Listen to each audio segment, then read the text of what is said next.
Architect, engineer তাদেরও একটু মানে বেখেয়ালিপনা আছে। একটা পুকুর দেখলে সেখানে একটা দালান তোলার প্রবণতা, অথচ এই ঢাকা শহর এক সময় খাল পুকুর ভরা ছিল, বাতাসটাও ঠান্ডা থাকতো, এত চমৎকার ছিল। বেশিরভাগ খাল বন্ধ হয়, সেখানে বক্স কালভার্ট করা হয়েছে, নয় বন্ধ করে দালান কোঠা করা হয়েছে। পুকুরগুলি একে একে প্রায় বন্ধ।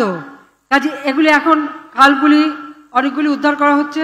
কিন্তু দয়া করে যেখানেই যে পরিকল্পনা নেন জলাধারগুলি সংরক্ষণ রাখবেন।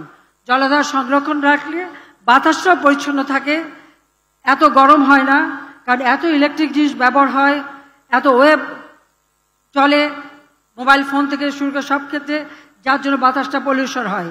সেদিকে বিশেষভাবে সকলকে নজর দিতে হবে। আর যেখানে সেখানে এই একটু জায়গা পেলেই একটা নির্মাণ কাজ, সেটা হবে না, পরিকল্পিতভাবে করতে হবে। যেগুলি হয়ে গেছে কিছু করার নেই। কিন্তু তারপর আমি বলবো, পার্কগুলি করা হয় খুব সুন্দর, কিছুদিন পরে দেখা যায় যে সে পার্কে বাচ্চাদের খেলার জিনিস নষ্ট, ময়লা আবর্জনা, আড্ডাখানা অথবা মাদক সেবনের জায়গা হয়ে যায়। এখানে আমাদের ওয়ার্ড কমিশনার আছেন, সিটি কর্পোরেশন আছেন এবং স্থানীয় লোক আছে। আপনার যার যার এলাকা অবশ্যই আপনাকে দেখতে হবে এই পার্কগুলি যেন এভাবে যথেচ্ছাচার ব্যবহার না হয়, মাদকা সেবনের জায়গা না হয়, আর সেই জায়গাগুলি যেন নষ্ট না হয়।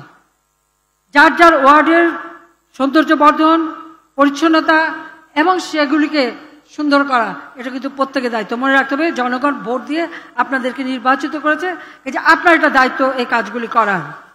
সেইভাবে আপনারা যদি উদ্যোগ নেন, অবশ্যই সরকারের পক্ষ থেকে সব রকম সহযোগিতা বা সিটি কর্পোরেশন থেকে সেই সহযোগিতা আপনারা পাবেন। পার্কগুলি পরিষ্কার পরিচ্ছন্ন রাখবেন, সেটাই আমরা চাই।